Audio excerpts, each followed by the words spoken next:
Hello, and welcome to Season 9, Episode 7 of Bad Gays, a podcast about evil and complicated queers in history. My name is Ben Miller. I am a writer and historian, and I'm currently at work on the first biography of the fashion designer Rudy Gernreich. And my name's Hugh Lemmy. I'm a writer and author. And last week we talked about Tracy Wigginton, who was a very troubled woman who committed murder in Australia in the early 1990s in the very homophobic state of Queensland and was turned into a kind of lesbian vampire folk demon by a blood-hungry media. Who are we talking about this week, Hugh? And you know what they say about Australians? They're like buses. You wait 8 seasons for one and then 2 come along at once. Today we're talking about another Australian, Andrew George Scott, an adopted Australian. It just took them 8 seasons to get here because the flight was so long. They had to change in Singapore or Dubai or somewhere, and you know how long it takes Australians to get from Australia to Yeah. And then when they come, they always stay for 8 weeks. So I guess we'll have now 2 seasons of entirely Australians before they spend another 8 seasons getting home. We've been warming up for them. So today's Always warming up for Australians, Hugh. Today's subject is an adopted Australian named Andrew George Scott, who's best remembered to history by his enigmatic title, Captain Moonlite. And the story of his short but very eventful life is a very fascinating tale of personal conscience, colonialism, and criminality. So let's start, as always, at the beginning. Scott was born in 1842 in County Down in Ireland to Thomas and Bessie Scott. They were a Protestant couple of middling sorts. Thomas was from County Down, Bessie was from County Wexford. And Thomas was educated and prosperous. He'd got a bachelor's from Trinity College in Dublin, and he inherited a small estate from his father, and he was also respected locally. He managed the estate as a farmer, and he served as a competent local magistrate. So he and Bessie had 2 strapping, healthy young sons, and everything seemed to be going well. However, their luck was about to change, because in 1845, the potato crop, which was Ireland's staple food crop, began to fail, hit by blight, which is this devastating disease that kills the crop. And while blight was the proximate cause of the collapse of the crop, what turned it into a famine was these much wider political and economic causes, of course. So Ireland was a British colony, and the land was owned primarily by English absentee landlords, and they demanded these high economic yields from their land to sustain their lifestyle in England. And they turned it over to agriculture that was destined for the English market. And they let their land to agents, middlemen who divided it up and sublet it to Irish people who had to work the land and survive on these smaller and smaller patches that they could rent for subsistence farming. So it was this very exploitative peasant system, with those at the top not really caring much about the system or the land as anything but a passive income. And this rising population meant more people had to be sustained from the same small percentage of land that was put aside for the peasants. So as a result, the only way to meet the nutritional needs was to grow a monoculture crop with enough nutrients to meet this growing population, and that crop was potato. Anyway, when the blight hit, this population that was just about subsiding from the potato crop was absolutely devastated. So from a population of 8 million, between 1 and 1.5 million Irish people died. More than 2 million more emigrated, and in fact at the start of the famine the population of Ireland was just over 8 million. After the famine, and for the following century, the population continued to drop until by the mid-20th century it was just 4 million. So the population of the country halved over that century. I'd like to pause here and note that recently the European Union's foreign minister said that the reason why Ireland was refusing to join NATO was because Ireland does not have a historical experience of being invaded and dominated by its larger neighbor. Jesus Christ. That's Kaja Kallas of Estonia. Yeah. But the population's been rising ever since. But the population of the island of Ireland is still more than 1 million less than it was at the start of the famine, over almost 200 years later. These are the real world effects of colonialism that are deep and long lasting. The cause of the famine was, if not the blight, was not disease, but human causes. So it's a horrific moment in Britain's colonial history, which we could talk about for hours. It's a really upsetting and interesting debate. But for our purposes, it's enough to say that it was the famine and its after effects in Ireland that led to the Scots, a once prosperous family, to leave their home and their nation and board the Black Eagle, a passenger ship, and set sail for New Zealand, which was another British colony. They arrived in New Zealand in November of 1861. The still teenage Andrew was ready for a new adventure. In New Zealand, his father flourished. He quickly became a magistrate and then an Anglican church minister in Kapanga, or Coromandel, which is a town near to Auckland. But Scott was looking to make his own career, so he trained in engineering. But his education was interrupted by the outbreak of a war. The voyage of the Black Eagle was not a humanitarian effort, of course. It was bringing immigrants from England and Ireland to New Zealand as settlers, offering them 40 acres each to cultivate in the colony. The land, of course, was already occupied by Maori, indigenous New Zealanders. So when the Scots arrived in New Zealand, the country was 15 years into a series of wars between the Maori and the settlers over access and rights to Maori lands, as well as the indignation over broken treaties and confiscations of land as punishment. So far, so British. Exactly. The Maori responded to this aggressive encroachment on their lands with the Kingitanga, or the Maori King movement, which sought to unify all Maori tribes under a king as a form of asserting their sovereignty over the land in a language the colonisers might understand, with a monarch to stand up against the British Queen, Victoria. So this claim of sovereignty over their own land was obviously not what a racist settler movement was looking to encounter, and the Empire responded by pouring resources into the fight. And at the peak of the wars in the 1860s, there were 18,000 British troops who were fighting a Maori force of about 4,000.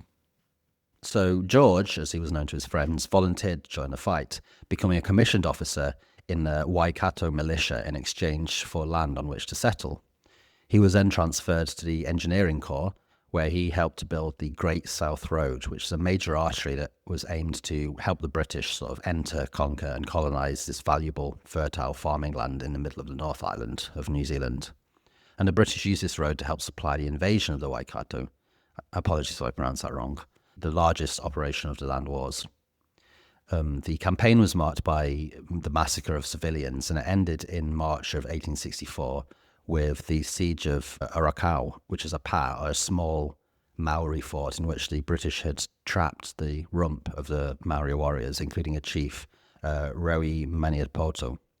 And they were besieged for 3 days without food or water, and on the last day they decided to make a run for it, as the British were closing in with these trenches from which they were firing artillery and throwing grenades into the fort, which was also full of civilians. They were routed in their escape, and many of the Maori were killed, and the colonist forces who then entered the fort bayoneted the wounded that they found there, including women and children. The British Army would never do such a thing. I don't know what you're talking about, Hugh. A British interpreter declared his, quote, disgust at the generally obscene and profane behaviour of the troops. And he wasn't the only colonist who was disturbed by what he saw. Scott was badly injured in the siege. He was shot in the shoulders, the chest and the legs. But he'd also acquired a reputation at the time as a sort of malingerer, someone who shirks from their duty to take risks and to fight with his units, which seems like an honourable position to me, but I imagine doesn't give you a great deal of respect amongst your fellow troops who are taking their share of the risk. And there is some suggestion that his malingering attitude came out of watching the horrors of the aftermath of the siege. Certainly he had volunteered willingly for the role in the first place.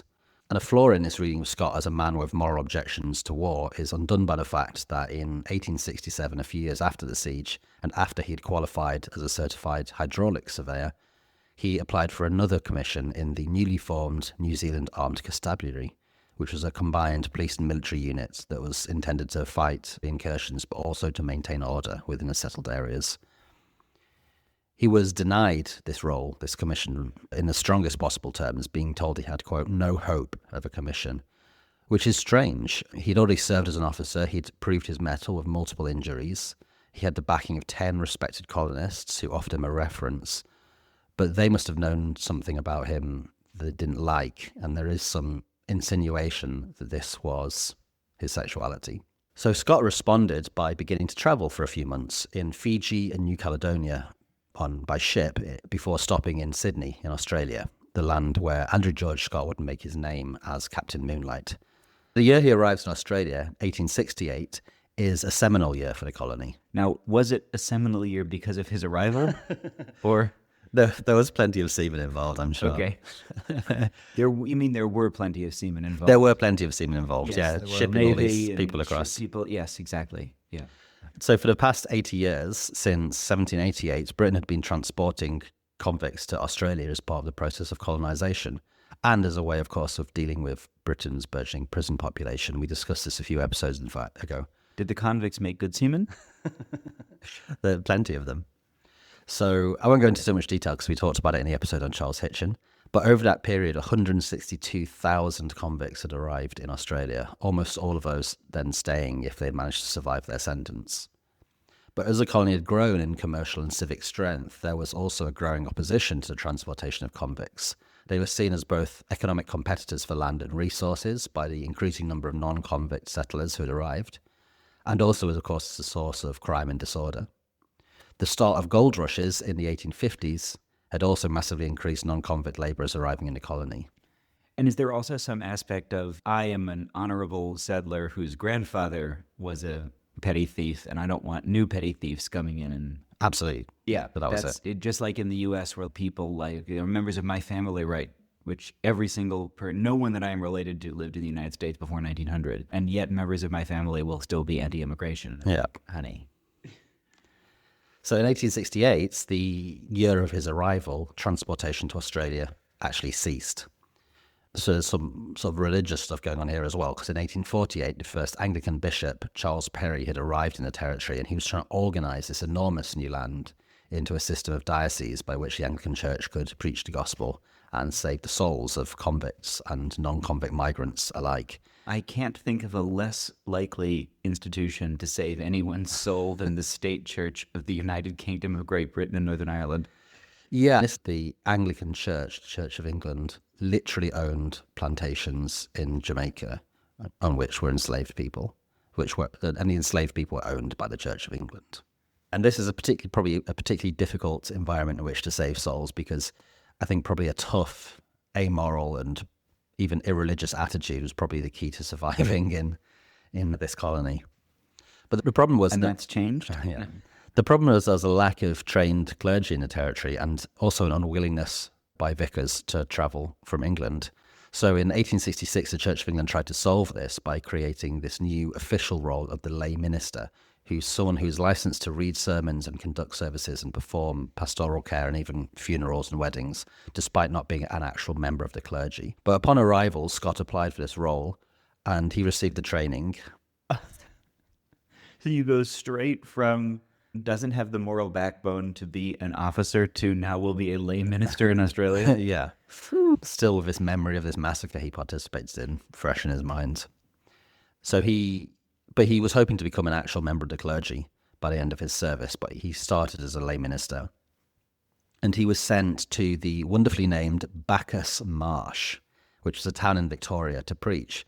And he really was a breath of fresh air compared to the priest at the time, who was resented as this high church Anglican.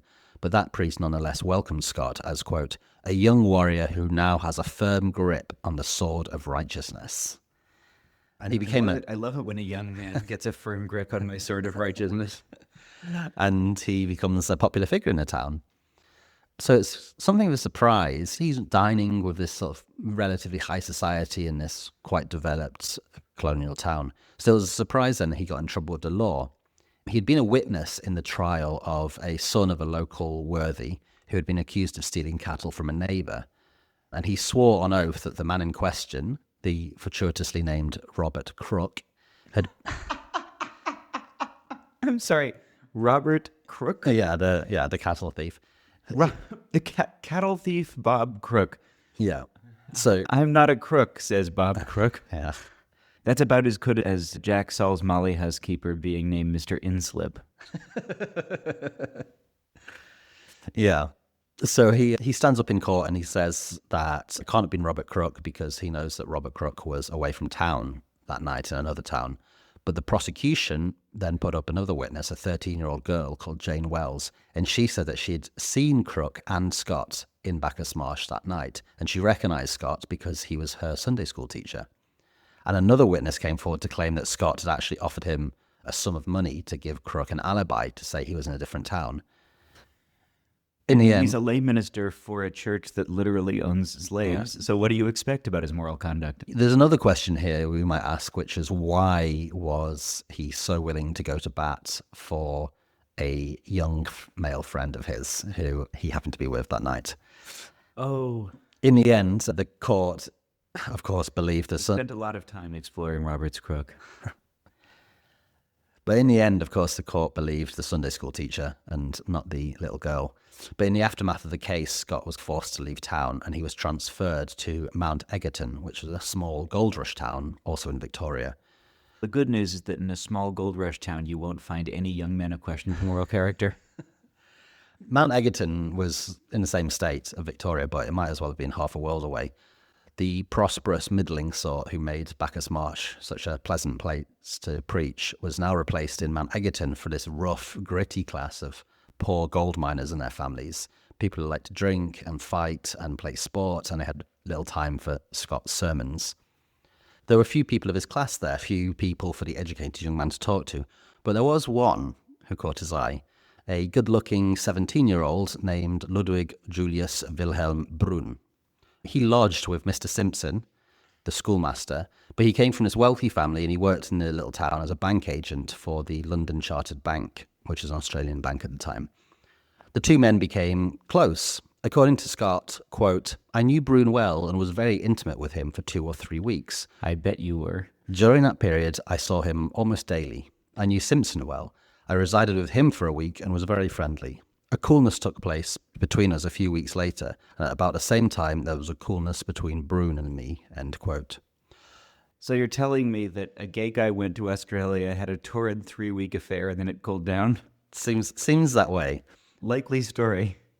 Or maybe something else. According to Brunn, Scott frequently entered his private quarters and suggested that he sleep there despite the fact there was only one bed. There's no more evidence on the nature of their real relationship, but the evidence does seem to suggest either a sexual relationship or possibly that Scott made an unwanted sexual advance on Brunn. Anyway, their relationship seemed to sour very quickly.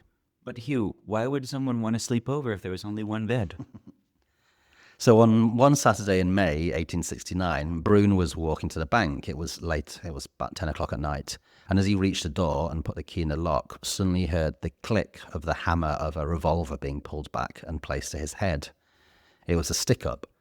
He did as he was told. He opened the door and the clerk and the gunman entered the bank. For some reason, and this might be important later, Brunn had left the safe unlocked and open, despite the fact that it held over $1,000 in money and gold inside. The gunman lit a match, and in the half-light, the clerk could make him out. He was wearing a cape and a black crepe face mask and a large felt hat. It's giving a sort of Aussie Zorro look. The robber filled a bag with the loot, and the two left into the darkness, and he walked Brunn into the bush, even passing some people on the road who seemed not to have noticed this stick-up situation, apparently. This is according to Brunn's account. They came to Simpson's schoolhouse, and they let himself in, and here the gunman made Brunn write a short message, quote, "I hereby certify that L.W. Brunn has done everything in his power to withstand our intrusion, and the taking away of the money, which was done with firearms," end quote. The gunman then lowered his weapon and signed the note, "Captain Moonlite, Secretary." Then he was off into the night. When Brunn raised the alarm, he said he knew it was his former friend. The problem was his account had some big holes in it. Why did he not raise the alarm to the passing pedestrians or to the busy pub, which was open and that he said was closed, was not the case? Why was the safe unlocked in the first place? Why were there no spent matches in the schoolhouse, as he claimed? And how did Simpson, who was also interviewed about it, how did he know so much about the robbery without having been there? So the authorities thought it was an inside job, and Simpson and Brunn were charged, and Scott was free to go. But his name was now dirt in town, and everyone knew, or thought they knew, that he was the thief with or without some accomplices. So he resigned his position in the church and he left town. In the trial that followed, Scott testified against Simpson and Brunn, but to no avail. The evidence was simply too circumstantial, so they were let off. But Scott had made a wealthy and vengeful enemy in Brunn, and it would come to haunt him. Who did do the robbery? It seems to me that it might well have been a three-way affair. They might have all done it, and there was some sort of dispute around it. Who knows? His biographer, Paul Terry, thinks that the two men were innocent. But Scott was almost certainly involved in some manner, because months later he went to a bank in Sydney and cashed in some gold that was from the robbery, some gold bullion, some lump of gold. But by this time, Scott had now left and he was back in Fiji, and he'd offered a huge lump of money to buy a small island called Vomo Island in Fiji. He then went back to New Caledonia with the promise that he was going to pay, where he then made friends with two men, and then they agreed to establish a cotton plantation on the island, which was another ambition that never really came to fruition. And then after running up a huge tab at a local hotel, he skipped out on the island and returned to Sydney. And there he deposited over £500 in a bank, which is a lot of money, although within 6 months he'd spent almost all of it, including buying a 2-masted sailing yacht to live aboard. So clearly this wasn't going to be a one-and-done bank job. So gay man comes into possession of money, goes on bender, buys island, stays in fancy hotel, skips out on bill and buys yacht. Yeah. Tale as old as time. So his new friend... The Andrew Cunanan of late colonial Australia. His new friend and quote-unquote business partner on New Caledonia was frantic. He'd been expecting Scott to return with tools and the seeds necessary to build the plantation. And in a letter that he wrote to Scott, so we have, he writes, quote, "No news, no money, no cottonseed, no fulfillment of engagement, no letter even, but one, and that of such a character that when put before me to read, even I had to admit that it was most unsatisfactory. But one letter in 4 or 5 months, and that written in extreme haste, you absolutely idly spending your time all the while and could not write a letter on the only business you had to engage your attention." Yet, he still wanted to remain friends with him and to guard his public reputation, and the reason for this seems clear from another passage in the letter where he wrote, quote, "I would understand it in a mean, low-spirited mongrel, but in you, O heavens, it is a monstrous, a shameful paradox. Unless, my little heart's treasure, my joyous, innocent darling, I'd rather see you than anyone on earth, but I'd firmly close this letter, though I knew it would prevent me ever seeing you again, if by doing so I could wake you up in a proper sense to your position and duties." It sounds to me like they were business partners and potentially roommates. Just good business partners. Very good business partners. Hugh, sometimes you write to your business partner and say, "You're my heart's joy." My little heart's treasure, my joyous, innocent darling. Yes. "Oh, Hugh, my little heart's treasure, my joyous, innocent darling." We say to each other never. So the law was at this point catching By the up. way, how is the cotton plantation in Fiji going that we're buying with the ill-gotten bad gays gains? Patreon money. Exactly. Investing it all in. Well, Vomo Island is now an extremely luxury resort island in Fiji. So he missed out. If he should have actually gone through with it and bought it. Why didn't we get them to invite us there to do this episode, Hugh? The law was catching up on him by this point, and he was having his stuff repossessed to pay off his debts, and eventually he was arrested for passing bad checks and imprisoned. In prison, he feigned madness in order to be transferred to the Parramatta Lunatic Asylum. And after serving his sentence, he was released, but he had a very nasty surprise waiting for him. Brune, his old friend and possibly lover, was bearing a big grudge, and he employed a private investigator, also with the very fortuitous name of Sly, to hunt him down. Sly discovered the gold had been deposited in Sydney, and that was the same gold that had come from the robbery at Brune's bank.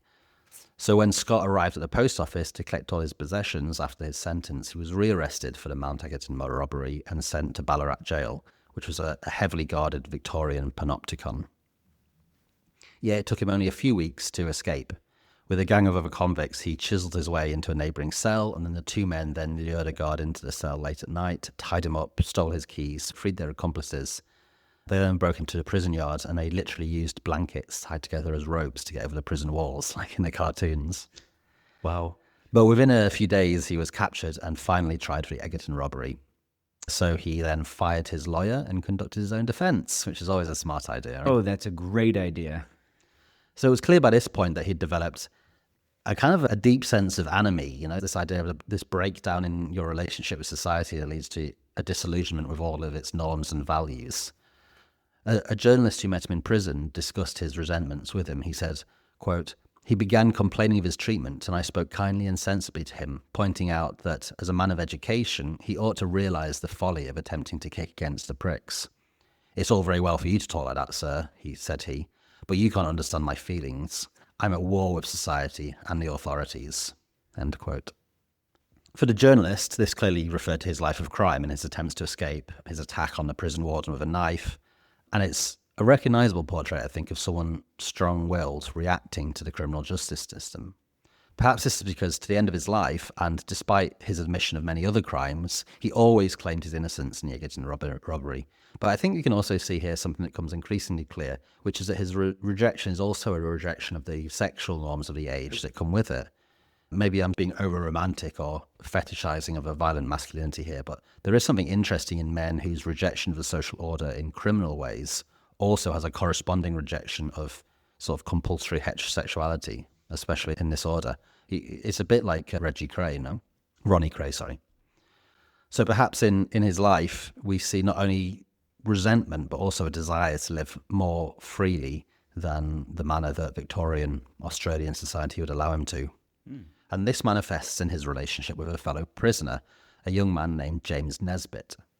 Nesbitt was raised in Carlton, which was a rough neighbourhood in the north of Melbourne, riven by crime and gang warfare, and he was raised by a rough family. His dad was a violent alcoholic, and he grew up in a house where domestic abuse was the norm. From a young age, he'd been in and out of prison. And in fact, he was still at a young age when he robbed a labourer who'd been buying him and his friends drinks. The accounts don't make it explicit, but there's perhaps a hint that the labourer thought he was being cruised. He was buying drinks for this teenage Nesbitt and then accepted his invitation to, quote, take a walk in a secluded alley behind a church where he was robbed. Sounds a likely story. Yeah. So Nesbitt was jailed for 4 years in Pentridge Prison, which is where he first met Scott, who was some 16 years his senior. The nature of their relationship in prison is unknown, but judging by what comes later, I think it's absolutely fair to assume it was probably romantic and sexual. He actually had time added to his sentence for bringing George Scott a cup of tea in his cell. So there's something going on. But what we do know is that in 1878, Nesbitt was released, and the following year, only 6 years into his sentence, so was George. So waiting at the prison gates was his young friend, the now 21-year-old James Nesbitt, who was a tall and quite handsome young man, but he's tellingly described in a police report as girlish, which, honestly, that's so my type, femme trade. Moonlite was the epitome of devilishly handsome. In a photo we have, he possesses this fine bushy beard and a walrus moustache, but his hair is neatly slicked back, and he has a pair of absolutely piercing steel blue eyes. I'm going to show you a picture, Ben. Please do. Oh, yeah, I can fix him. Yeah. You take Nesbitt, I'll take him. We can split them up. So here they are, these two young men in what Tumblr today would regard as a problematic age gap relationship. But it seems to be a relationship which offered a very high degree of mutual care and support, especially considering the difficult lives that they've experienced thus far. And now they're free, and from this moment on, they're never parted. So they move together to a rough boarding house, and obviously Scott has to find work to support his lovely new boy wife. So he's also driven by this resentment at his treatment by the criminal justice system and his disgust at the brutality of it all. So he decides to become a public speaker, delivering lectures both about his crimes, but especially about or so-called crimes, but especially about the dehumanizing, counterproductive environment of the prisons at that time. And I think really this is an honourable attempt to become a voice that speaks out for those in 19th century Australian society who'd been thrown to the dogs. His lectures were very informative acts of whistleblowing, really. He was advocating for prison reform, and he was telling a society that preferred to close its eyes to prison life about its harsh realities. He seemed a strangely moral man. He told how as an engineer he was given prison work, drawing up architectural plans, but when he discovered that the plans were for building a similarly dehumanizing panopticon prison intended for elsewhere in the empire, for India in fact, he refused, and he was therefore punished. He finished his account saying, quote, "Crime was a mistake. Taking it merely as an affair of profit and loss, the criminal will suffer more, will work harder, will have less pleasure and less comfort than the hardest worked, honest individual. Independent of every moral law, the results of crime were misery, loss of self-respect, and a parent's tears." End quote. So you might think that society would have welcomed this prison reformer who still very clearly stood with a moral message against crime. But no, he became this sensation for all the wrong reasons. His events were often cancelled before he could even make it up on stage, and society had closed its eyes to its own behaviour on purpose. They didn't want to be reminded of their cruelty and complicity. He would later claim that when he took a show of hands after his events, the audience would stand decisively with his call for an investigation into the prison system. But he also said that, quote, People are not interested in Scott. They would much rather hear and see Captain Moonlite, i.e. people wanted this sort of scandalous entertainment and true crime, and not the drudgery of unpopular prison reform moves and the reality of it, which is very similar to the last episode. People prefer the idea of a lesbian serial killer than facing up to the reality of a damaged young woman who'd been living in a situation where she'd been sexually abused by her family members. Yeah. But if he didn't go down well with his own audiences, he was even more unpopular with the authorities. An intelligent, well-informed and passionate advocate against the prison system was always going to be trouble for them. But an ex-convict was even more dangerous. He was implicated in a murder that turned out to be a natural death, and that he was then accused and tried for masterminding a jailbreak, which the newspapers said was an attempt to recruit convicts to join the gang of Ned Kelly, the infamous Bushranger, who was then still at large. He was acquitted, but to a lot of public acclaim, in fact, something that, like the imprisonment without trial of Kelly's sympathisers, it threatened to further turn him into a folk hero turned class warrior. There was a sort of understanding that society was deeply unfair, and people like Ned Kelly could quite easily be turned into sort of Robin Hood figures. So the cops hated him, and they were determined to prevent his reintegration into society, which is this classic cop move. Like, the guy's trying to get straight. He's quote-unquote straight. He's trying to earn money, and they just force his hand back into crime because they stop him getting on with his life. They warned potential employers at places he applied for jobs against giving him a job, and any sort of unsolved crime or disorder was now pinned on his back as this sort of semi-mythical Captain Moonlite figure. So what's he supposed to do? He did, I think, what any of us would do in this situation, Ben. He formed a gang of teenage runaways and petty criminals, and he plotted his escape back to Fiji and the islands, perhaps, or maybe to an isolated sheep station. So these 4 young men and boys, one was 15 and the rest were aged between 18 and 21, they'd seen him on his tour, and they were all captivated by his stories, but he knew he had to get out of Melbourne. He would write later, quote, "I left Melbourne with my friends, carrying my blankets, clothes and firearms. I felt rabid and would have resisted capture by the police. Though I knew I'd committed no crime, bitter experience had taught me that innocence and safety from accusations were different things. My life and liberty had been endangered by perjury, and they'd be endangered till I could secretly escape from those who seemed to hunger, if not for my blood, for my liberty and safety." End quote. Fair enough. Yeah, fair enough. So in October, they left the city. They walked out of the city for the borders of Victoria, and they walked into the bush. You can only imagine how bad life in the slums of Melbourne, harassed by cops, must have been for you to walk off into the Australian bush at the start of the summer. And later this trek would become the subject of a lot of mythology. It would be filled in, the newspapers would be filled with stories of bar fights and robberies. But in fact, in reality, the men were actually trying to make as much distance as they could without attracting attention. And eventually they reached Wantabadgery station, which was this small sheep station about 400 kilometres north of Melbourne. So they'd walked a long way.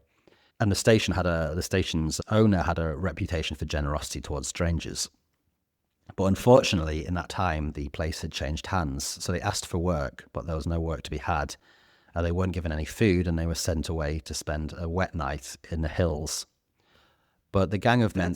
Can I just say something briefly? That's, in world historical comparison, insane. It really does say something about the psychopathology of British colonialism, that you would have people who have walked 400 kilometers, who arrive at your place, ask for work, there's no work, and you don't even give them a night's rest and food before you send them away? Like, every single world culture has developed a culture of some kind of receptive hospitality, like up to and including like British people in actual England. But it says something, I think, about how psycho-colonialism is, that this entire like highly developed human culture of hospitality, which I think if there's anything like something called civilization, hospitality towards strangers has got to be its biggest quality, that this is just completely absent and people are sent away without food. I'm sorry, that's making me really angry. Maybe because I'm hungry, maybe because I'm Italian, I don't know. But like the idea of sending people away without food is just fucking psychotic. It has to be said that they got 400 kilometres on the kindness of strangers. There were people who gave them food. They had some money, and there's a case of them going... Okay, fine, but they got there and they were turned away without food. Yeah. I'm talking about that. And a couple of days before, they'd stopped at another place where they had bought some flour, and then the store owner, seeing their sort of state, had then given them extra flour for free. So they'd got to this position, and it seems there was a bit of an arsehole of a manager who'd taken over, and he comes up later in the story. But anyway, at this point, they'd been sent away, and they were sleeping in the wet night in the hills.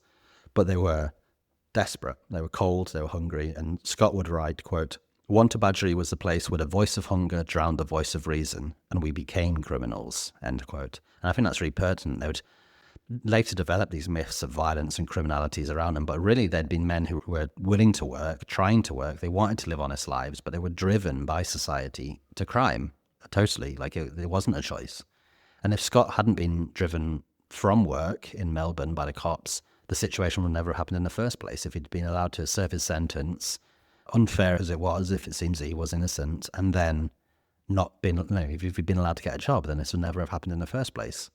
But anyway, the next day, these men returned to the station, and this time with their guns drawn, and they stole weaponry from the workers, and then they broke into the food store, they satiated what must have been a deep hunger, and then they took the staff of the station hostage, as well as this manager who had turned them away the previous day. And they ate and they drank, but they still would end up paying for what they'd taken. They weren't there as thieves. And they actually didn't steal stuff like all the jewelry that they held on the farm, and they ensured that most of the hostages were well treated, with the exception, of course, the manager and, this is really important, a Chinese labourer who was working on the farm who they did rob. And his attitude towards this labourer later would come clear that he regarded the Chinese not just as sort of racial inferiors, but he was deeply motivated by this sense that Chinese migrants to Australia were robbing the white settlers of work, which remains a common trope in Australian racism towards Asian people, which is ridiculous. It wasn't this Chinese guy who was taking the job off him, it was the cops. Right. But most of Scott's anger was saved for the station manager, this sort of very belligerent, horrible pain in the arse named Baines. So the hostage situation continued, and the following day, after Baines had called Nesbitt a puff, which, for those who don't know, in British and Australian slang, a puff is a gay man. So clearly recognisable in the society of his time as a gay man. And when he called Nesbitt a puff, which actually was also what Ronnie Cray was called before he killed that guy, Scott then threatened to hang him. His life was actually spared by the pleading of the women who lived on the station, but he was angry and he began to act more and more like his sort of tyrannical gang leader that he was always assumed to have been. The next day he rode to town and he captured more hostages, including some men who had then arrived to work at the station during the day. And so he had this farm full of hostages, and he'd gone into a pub and taken the kids of the people who owned the pub. The people who owned the pub were away, and this was a mistake because when they arrived back, they went to the station and they realised what happened and alerted the police. And he also shot and killed someone's prize horse. And there was one guy who he had made friends with of a similar class position. They'd actually befriended each other and dined together the day before and been for a walk together. And he was raging. He threatened to shoot him as well. So it's a tense hostage situation at this point. And the next day, the police, who'd been tipped off by the pub owners, arrived and they surrounded the ranch. So at this point, there was a sort of brief standoff and then a gunfight. And actually the police fled the scene and they left their horses behind. So Scott decided that it was time they got on their way, and they left their hostages behind and they were going to take the horses. And he'd planned to rob some banks in a nearby town. But unfortunately, he was really the only proficient horseman amongst them. These city boys he'd brought with him could barely sit on the back of a horse. And he would later say that their, quote, attempts at horsemanship created a much half-suppressed laughter, which, but for fear, would have caused unlimited merriment, end quote. So you have a sort of farcical scene of them trying to make their getaway, like blazing saddles, falling off their horses. Jesus Christ. To be fair, that's what would happen if you tried to put me on a horse and have me right away from the scene of a crime. So they left, but they were soon run to ground by the police at another farm that they'd stopped at for fresh supplies. And here was where their luck ran out. The police had surrounded them, and then there was another gunfight. Gus Varnica, the 15-year-old member of the gang, was shot in the groin and mortally wounded, and he was lying there in the yard dying, and he was shouting for Scott's help. But the rest of the gang, by this time, were holed up in the farmhouse kitchen, which was actually separate from the farm, and the police had managed to get into the farmhouse itself, and the police was advancing on them, Scott was firing, and he supposedly later would be claimed to have, it was claimed of him that he'd hit and killed a policeman. That was then later contested in the trial. But really, it was obvious the end was coming. There was no escape. And at this point, Nesbitt stood up at a kitchen window and he was hit in the head by a bullet. And for Scott, obviously, that was the end, and he was persuaded to surrender. He was taken back into the kitchen, in fact, after he'd been handcuffed, and it was discovered that Nesbitt was actually just about still alive. And Scott took him in his arms and was weeping uncontrollably, and he kissed him as the last vestiges of life seeped out of him. Their trial was very swift. They held up Wantabadgery station on the 15th of November. The trial began on the 3rd of December and lasted barely more than a week. Observers noted that when Nesbitt's name was mentioned, this convict and supposedly hardened bushranger would openly weep.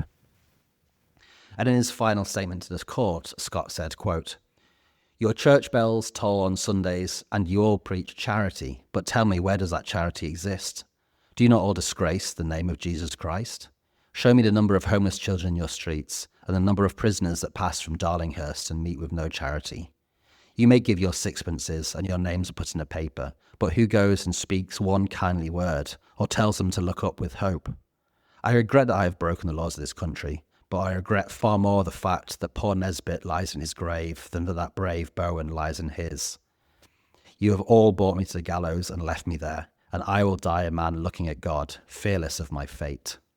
Bowen was the dead police officer. All 4 survivors of the gang were sentenced to death, but Scott claimed the responsibility solely on himself and asked for mercy for his associates. And in the end, the 2 younger men had their sentences commuted, but Scott and the 21-year-old Thomas Rogan were set to be hanged.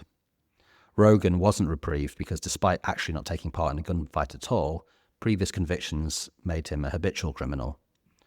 Scott spent his last days furiously writing lots of letters and statements, including that he remained innocent of the Mount Egerton robbery, and his theory later proved probably correct that the policeman died not at his hand, but the result of friendly fire by other cops. He also wrote of his deep love for Jim Nesbitt, quote, "When I think of my dearest Jim, I am nearly driven mad," he would say. And then to another friend he wrote that, quote, "When he died, it broke my heart." Describing their relationship to Nesbitt's long-suffering mother, he wrote, quote, "As to my dearest Jim, I have felt that the love and friendship, true, pure, real friendship that blessed our union, demands that I should defend his name to the last." He'd also remarked how Nesbitt had asked him during a gunfight not to kill anyone, a fact that he said pointed to his innocence in the case of the murder. Quote, "The only thing I long for is a certainty that I may share his grave. Once assured of this, I am satisfied. Facts are stranger than fiction is a truth. My dearest friend Nesbitt was my comfort while living and my guardian angel in his death. His cruel fate I bitterly deplore. His memory I fondly cherish. Thanks to his kindly heart, I shed no blood. When he died in my arms, life lost its interest and death its sting." End quote. More just good friends, I'm sure. Roommates. Nevertheless, death did await him. He was hanged on the morning of the 20th of January, 1880. He was wearing a ring made from the hair of his lover, James Nesbitt. Among his final statements, he says, quote, "My dying wish is to be buried beside my beloved James Nesbitt, the man with whom I was united by every tie that could bind human friendship.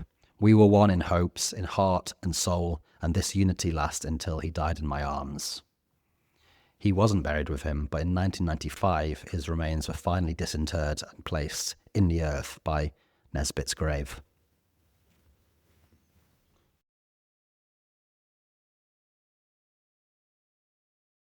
Bad Gaze doesn't run ads, we're not part of a big media network, and we're not underwritten by any big donors. That means our analysis and work is independent, critical, and free for the community. Only through your generous support can we take the time to write and research each of these extensive episodes. Become part of a community of like-minded listeners by subscribing to Extra Bad Gaze on Patreon or Apple Podcasts. Every month, you'll get access to our subscribers-only podcast where we discuss the latest in queer politics and culture, and our Gaggany Gunkles advice segments, where we take reader questions about sex, relationships, and queer life. You don't want to miss those segments, nor do you want to miss our new jingle. So join the community at patreon.com/badgazepod or subscribe right in Apple Podcasts. And you can also check out our merch, including hats, beach towels, t-shirts, and of course our book, Bad Gays, A Homosexual History, at our website, now in English, Spanish, and Italian. Thanks. Thanks, Hugh. My first question for you, Hugh, is what is the memory culture around this guy? So you mentioned that in 1995, he's reinterred, so that indicates that someone cares enough in some kind of positive way and in some kind of way acknowledging his sexuality and his wishes to rebury him. But it's like, how is he understood by the public? How is he received? What's his sort of reception history in Australia over the years? Oh, that's a really interesting question. So he is something of a folk hero in the same way of Ned Kelly. There is quite a lot about him online. A lot of people done archival research, and a lot of those letters that he wrote while he was waiting trial are available to be read. But there's a really interesting article in The Monthly, which is an Australian magazine, from November of 2015 by Jeff Sparrow, called A Queer Bushranger. And in that, he goes up to where he's now buried. And he interviews a local woman called Christine Ferguson, who was a member of the National Party, which is a very right-wing party in Australia. And National Party, by the way, is the party of Joe Bjelke-Peterson, who, in the last episode about Tracy Wigginton, we learned all about their vicious homophobia. And she talks in that about, and she was involved in the reburying. And wow. So he has this double legacy of being a sort of Australian folk hero of the bush and remembered fondly for that. And they either turn a blind eye or choose not to read his relationship with James Nesbitt as gay. And then he also, of course, has a big queer following as a result. So this woman managed to rebury him next to James Nesbitt without coming to terms with the fact that he was a gay guy? Denial is not just a river in Egypt. She doesn't say explicitly that she doesn't believe he's gay, but she plays that down. Yeah. But she plays it down, but then she was actually involved in reburying him next to his lover. Yeah, but she wants him reburied in the area because to tie him back to the story of the area, it's a matter of local pride. Oh, I see. So the fact that it's next to the lover for her is almost ancillary. Yeah. So as he's maintaining his innocence in the Mount Egerton robbery, what is his story about where he was? That's also really interesting because he claims that he was out of town in another town, and he talks a lot about this relationship with a woman. With a who now?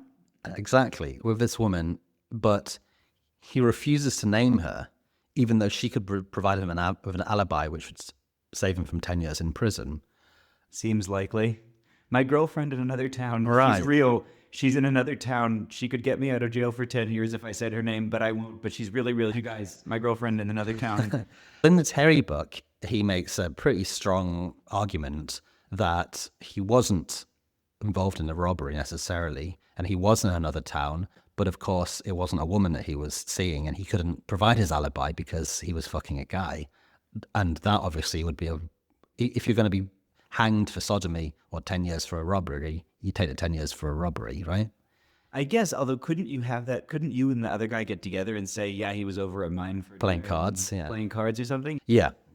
So who knows? I think he seems a truthful man in a lot of that he says. And why at this point at the end would he then maintain his innocence if he wasn't innocent? And he was claiming he'd lent into his own myth that was created around him as this wild bushranger, and in the end became that myth. He became a bushranger.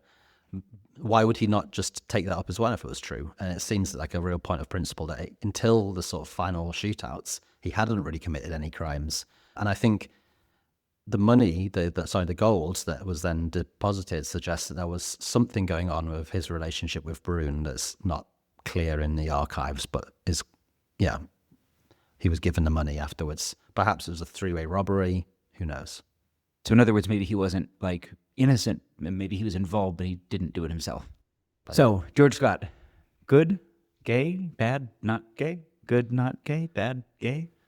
The gay issue comes down to this sort of old, gay. Old, sorry, gay. This old bugbear we have about. I have a PhD in history, Hugh. This is a gay guy. This old bugbear we keep going back to about 19th century romantic friendships. To me, yes, it is extremely gay. Also, 19th century romantic friendships are different from contemporary homosexuality, but they are antecedent to it in important ways. Yeah, but it's whether it involves a sexual component.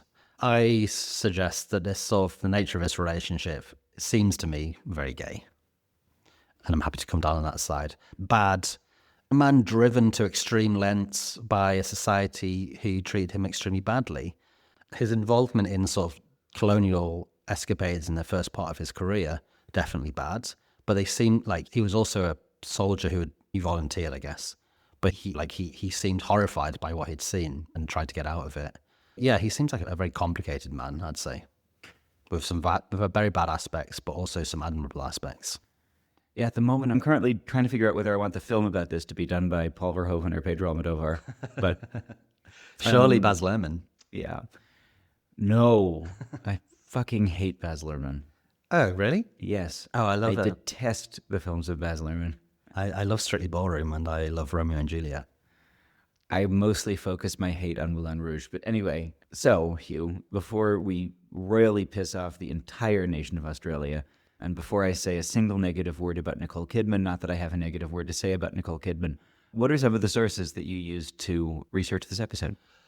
So there's two biographies or accounts of his life and what happened. One is the Wantabadgery Bushrangers by Stephan Williams. It's quite a bit older. And then a couple of years ago, there was this book by Paul Terry called In Search of Captain Moonlite, The Strange Life and Death of the Notorious Bushranger, which is a really excellent biography. He puts in a lot of social context. If you're at all interested in Captain Moonlite, I can 100% recommend doing as I did and buying his book. Yeah, which gave me a lot of details. Then there was that article I mentioned in the November 2015 issue of The Monthly called Queer Bushranger. And then lastly, there's an amazing archival resource online called queergoldfields.au, which covers this entire period and romantic friendships and lesbianism and trans identities in 19th century Australia and especially in the goldfields. Yeah, which is a really fascinating resource and I imagine might come up again in future episodes because there's so much in there. Fantastic. You've been listening to Bad Gays. You can find us online at badgayspod.com where you can buy merch, including Australian Bush appropriate Bad Gays camo hats. You can find us on Patreon where you can subscribe to our monthly chat show, Extra Bad Gays, including our infamous Gaggany Gunkles segments. Feel free to call us and ask what you should do about your romantic entanglement with a criminal Australian bushranger. That's at patreon.com/badgayspod. You can find me on the internet at benwritesthings.com and on various social media. And you can find me online at hugh.substack.com. That's it. Till next week. Bye. Bye. Bad. Bad. Bad. Bad. Bad. Bad. Bad. Bad gays. Bad gays. Bad gays. Bad. Bad. Bad.